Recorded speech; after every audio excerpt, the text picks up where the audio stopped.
Karen smacked a royal guard's face, thinking it would make him quiet.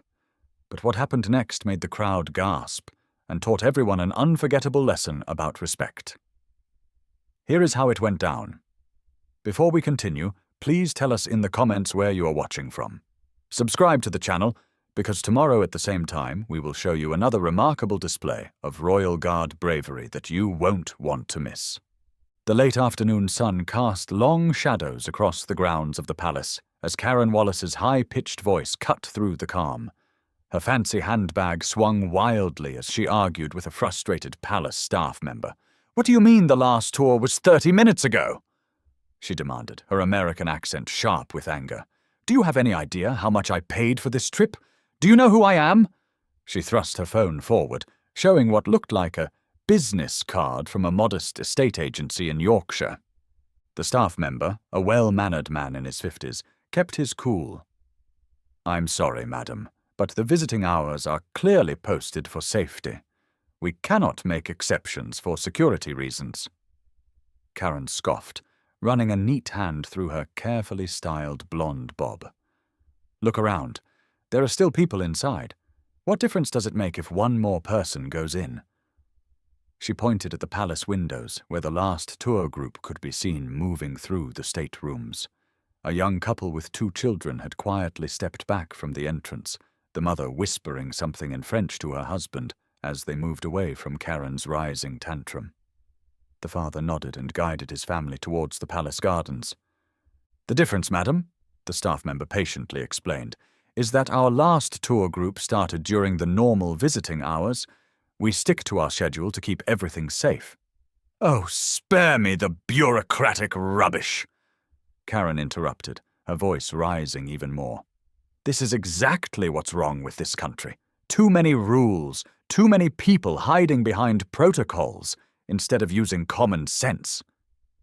She adjusted her expensive sunglasses in a way meant to show off their high price. A group of Japanese tourists paused their photo session, their faces showing a mix of discomfort and curiosity as Karen continued her tirade. An elderly British couple shook their heads in disapproval, the woman muttering something to her husband about people like her. "I demand to speak to your supervisor," Karen announced, striking a pose that reminded one of the typical stance used by service workers. "Clearly, you don't understand that some rules can be flexible for the right person." Her tone on right carried the arrogance of someone who had never been denied what she wanted. The staff member stayed calm, though his eyes hinted he had seen this kind of attitude before. "My supervisor would say the same thing, madam. The palace's security rules are not up for negotiation. Perhaps you would like to know about tomorrow's tours?" Karen's face flushed red with anger as she retorted, "Tomorrow? I'm not an ordinary tourist who can just change plans on a whim. I have a schedule, I have standards." Her voice reached a pitch that made nearby pigeons take flight. At that moment, she fixed her eyes on the royal guard standing nearby. Something in her expression changed, a calculated look that showed she had found a new target for her anger. Gripping her handbag tighter, she turned away from the staff member, her heels clicking firmly on the pavement as she strode towards him. She was clearly about to demonstrate just how important she believed herself to be.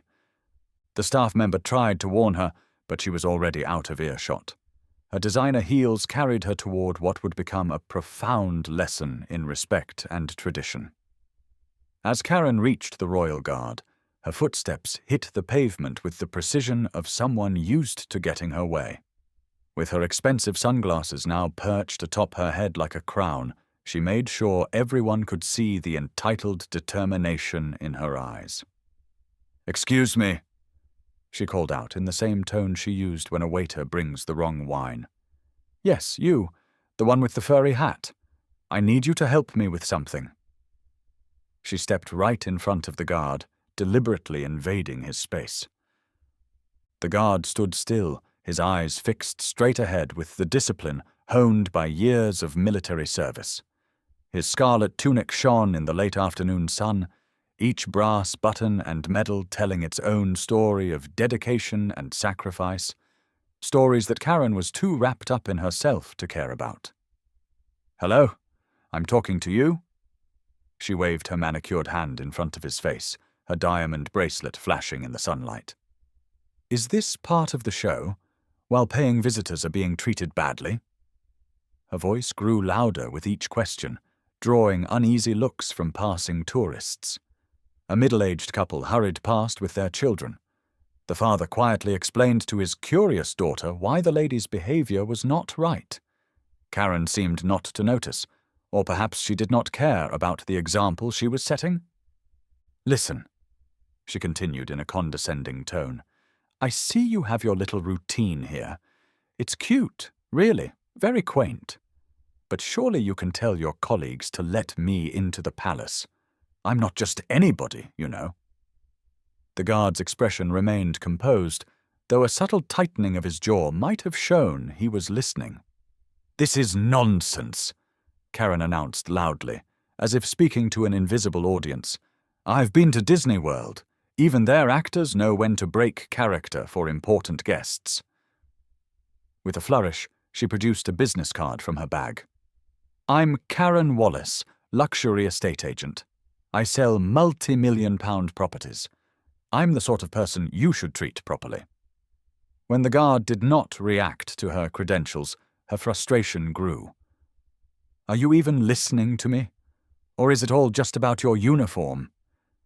She gestured vaguely at his outfit, clearly upset by his lack of proper customer service. A group of British visitors nearby frowned at her dismissive attitude toward their traditions. An older man wearing a veteran's badge on his lapel watched with a calm expression, as if he understood what Karen was missing. You know what? Karen's voice took on a harsh tone, as though she was not used to being ignored. I don't think you're even a real soldier. No proper military man would just stand there while a lady needs help. This whole thing is probably just a tourist trap. Actors playing dress-up for the cameras. She leaned closer, her expensive perfume filling the air. And not very good actors at that. Despite her forceful tone, the guard remained disciplined. Yet there was a change in the air, a subtle shift, like the calm before a storm. His eyes stayed ahead, but now they carried the weight of someone who had seen real service and true sacrifice. Ideas as foreign to Karen as the thought that she might not be the most important person in any situation.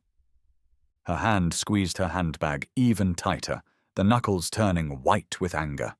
To her, being ignored was not just a minor inconvenience, but a personal insult. You people clearly don't understand how things work in the real world, she shouted, her voice rising to a shrill pitch that cut through the air like expensive crystal scraped against marble. When someone of my standing speaks, you must answer. It's basic courtesy, though you wouldn't know anything about that, she sneered, comparing him to a wind-up toy. Her Hermes scarf fluttered in the breeze, proudly displaying its designer label, a reminder of how she measured worth by brand names. The pearls on her neck caught the sunlight, each one perfect and, she assumed, real, just like the image she had built in the most exclusive social circles back in Manchester. Circling the guard like a predator, her attempt to intimidate him was undermined by the sound of her clicking heels on the old stone. Every step echoed with the same authority she used when checking on open houses or directing her staff at charity lunches. I bet you're not even qualified for a real military role. That's why they gave you a fancy hat and told you to stand still, isn't it? She taunted. The guard's ceremonial rifle stayed perfectly steady, its brass fittings gleaming from hours of careful upkeep. To Karen, his dedication was a sign of subservience. Her reflection, distorted in the rifle's polished surface, broke apart her carefully maintained image into something closer to her true self. The elderly veteran nearby shifted his weight, his own medals clinking softly, each earned in moments of bravery that Karen's privileged world could never understand. A young mother hurried her son away from the scene, whispering, "That's not how we behave, darling." The crowd's phones lowered, not out of interest in her display, but out of respect for the guard's dignity. "Let me explain something about authority," she said in a theatrical whisper that spread like poison across the courtyard. Her breath carried the smell of expensive coffee and entitlement, a combination that had long cowed service workers in small towns across the country. "Real authority comes from success and status. I drive a Mercedes, I live in a gated community, and I sit on the board of 3 different charities," she boasted, each statement delivered like a weapon meant to wound what she saw as lower-class resistance. Her diamond bracelet flashed as she gestured, each glint a reminder of the wealth she believed gave her power. Despite all her insults, the guard's posture remained firm, but there was now something in him, a quiet strength that grew with every slight, as if he were being tempered like steel in a forge. His ceremonial rifle shone in the fading sunlight, its polished surface reflecting Karen's contorted expression. Years of military service had taught him what real authority was, the kind earned through sacrifice, not bought with expensive credit cards. A slight breeze stirred his plume, the only movement in his otherwise still stance, carrying with it the faint scent of Karen's Chanel No. 5, a fragrance that likely cost more than a week's wages for him, but which could not hide the sourness of her mood. "Oh, still playing soldier," she mocked, frustration rising as she noticed his continued silence. Her manicured fingers tapped nervously on her designer handbag, a tell that her confidence was beginning to crack. "Does the Queen know you're out here embarrassing your country and making paying tourists feel unwelcome?" She fumbled in her bag and pulled out her phone with the same flourish she used when handing out business cards at networking events. "Maybe we should call her. I'm sure she'd love to hear how your toy soldiers are treating important visitors." The phone's leather case, monogrammed and flashy, was meant to announce her wealth, but against the guard's unyielding discipline, it was as ineffective as her other attempts at intimidation.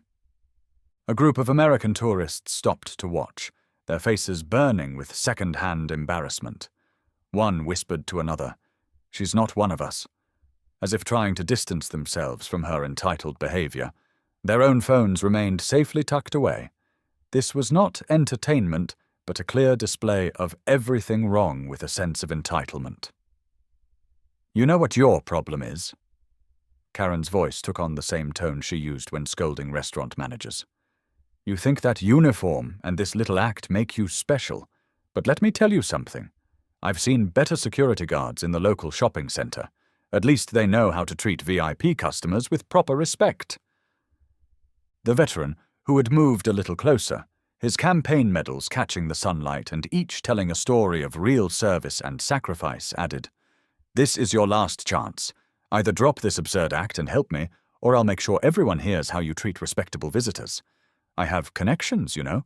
One phone call and—" Her voice trailed off abruptly when a young boy in the crowd asked loudly, "Dad, why is that angry lady being so mean to the soldier?" The child's innocent question hung in the air, underlining the absurdity of her behavior. Rather than making her reflect, it only fueled her anger. Her face turned an even deeper shade of red, and she gripped her designer bag so tightly that the leather creaked. It was as if she was about to cross a line she had never dared approach before. "You think you're better than me?" she hissed, her composure cracking like cheap plastic. "Standing there in your costume, ignoring someone who could buy and sell your whole year's salary with one commission check."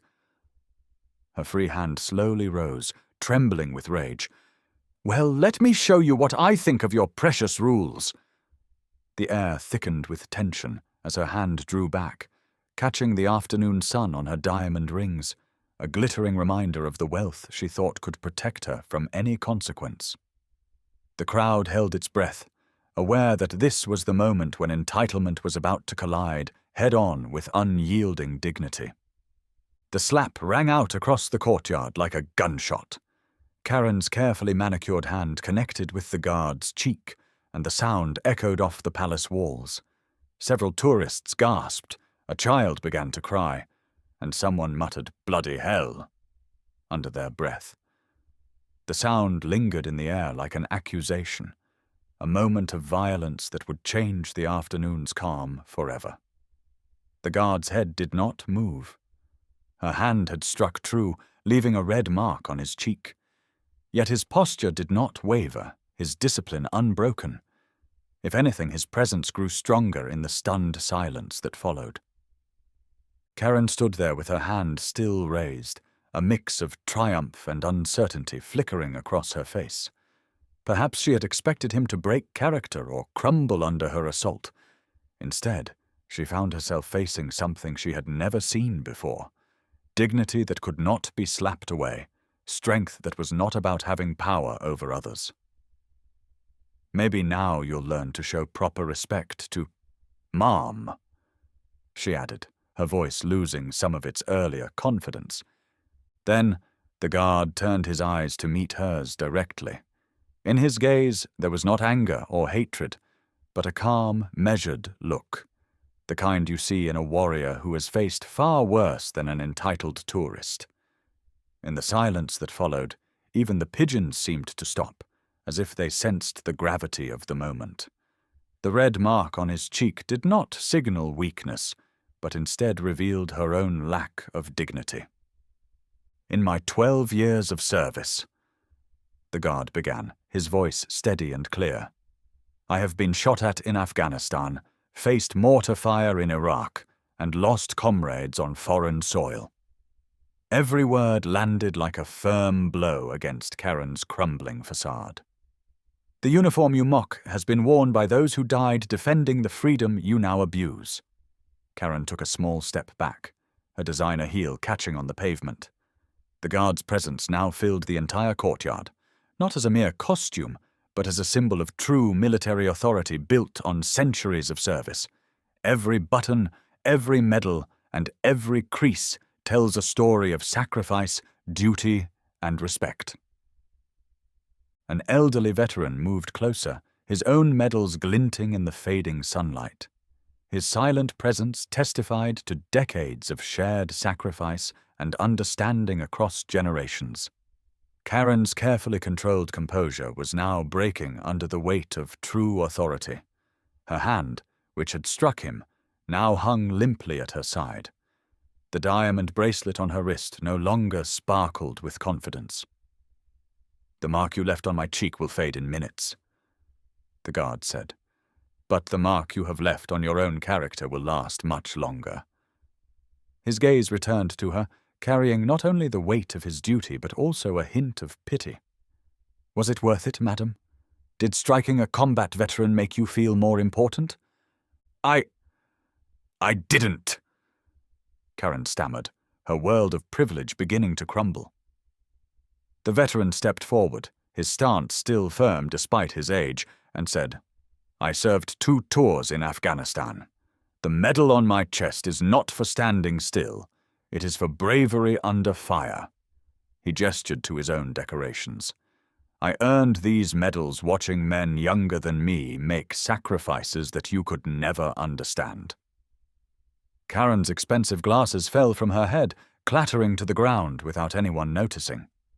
The crowd grew silent, witnessing a lesson in humility delivered with precise force. While Karen had been preoccupied with property values and country club memberships, the veteran continued. "Men in this uniform risk their lives patrolling hostile territories to protect the freedoms you take for granted." He met the guard's eyes with a shared understanding, a silent acknowledgement of the freedom to sometimes make a fool of yourself in public. A younger man stepped forward from the crowd, dressed in plain clothes, but with a bearing that marked him as military. "Sir, 2 years ago, your unit helped cover our evacuation in Helmand Province, even after losing 2 of your men," he said quietly. The guard nodded almost imperceptibly as the shared sacrifice hung unspoken between them. Karen's face had lost all color, her earlier bravado replaced by the dawning realization of who she had struck. "The bare skin you mocked," the veteran said with a voice edged with hard-earned steel, "was not a costume. The ceremonial rifle you dismissed represents centuries of service to crown and country. Every part of that uniform tells a story of sacrifice, duty, and honor, concepts that clearly need explaining to someone who measures worth by the price of her handbag. Her grip on her designer bag loosened as the officers moved forward. 2 police officers, appearing at the edge of the crowd, now stepped in with calm professionalism. "Madam, you will need to come with us," one said in a tone that carried the weight of past encounters. "Assaulting a member of His Majesty's Armed Forces is a serious offense." Karen's expensive mascara began to run down her cheeks, and her earlier defiance crumbled into a hollow realization as she whispered, "I didn't know." "No, you didn't," the veteran interrupted firmly but without malice. "You saw a uniform and assumed it was a costume. You saw discipline and mistook it for weakness. You saw tradition and confused it with theater." He straightened his jacket, his medals catching the late afternoon sun. "That is the problem with people like you. You have spent so long believing money equals power that you have forgotten what true strength looks like." The guard resumed his position, his stance as perfect as before, but now there was an undeniable aura of real authority beneath his ceremonial appearance. "Look closely," the veteran said, gesturing towards the guard. "The man you struck will continue to stand with the same discipline and dignity he showed under enemy fire. Not because it is his job, but because he knows that true respect is not demanded, it is earned." Karen's designer handbag slipped from her grasp as the officers gently but firmly led her away. The young boy who had asked earlier watched with wide eyes while his father explained in hushed tones about respect, dignity, and the true meaning of service. As the crowd slowly dispersed, several people approached the veteran, shaking his hand and thanking him for his service. A young RAF officer offered a crisp salute to both the guard and the veteran before departing, a silent sign of respect between true warriors. As the sun dipped lower over the palace, casting long shadows across the courtyard, the guard remained at his post. The red mark on his cheek faded completely, but the lesson he had helped deliver would leave a lasting impression on everyone present. The veteran lingered for a moment longer, studying the guard with a look of quiet admiration. "They don't make them any different, do they? Thank God for that," he murmured to himself before giving a final nod of respect and walking away, his medals glinting in the evening light. How far should respect for tradition and authority go? That was a question Karen learned to answer the hard way that day, standing in the shadow of a palace where centuries of service guard more than just stone and ceremony. While she may have thought she was dealing with a mere symbol, what she really faced was the unwavering strength of genuine service, the kind earned through sacrifice rather than bought with status. The guard's response was not only a defense of his position, it was a powerful reminder that true authority comes not from wealth or social standing, but from the values we choose to uphold. As we reflect on this encounter, perhaps we should ask ourselves, when was the last time we confused ceremony for weakness or tradition for mere performance? How often do we let our own entitlement blind us to the deeper meanings of duty and honor? What would you have done in the guard's position?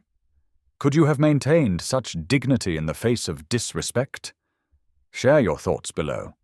Until next time, remember that true respect, like true service, is not demanded, it is earned.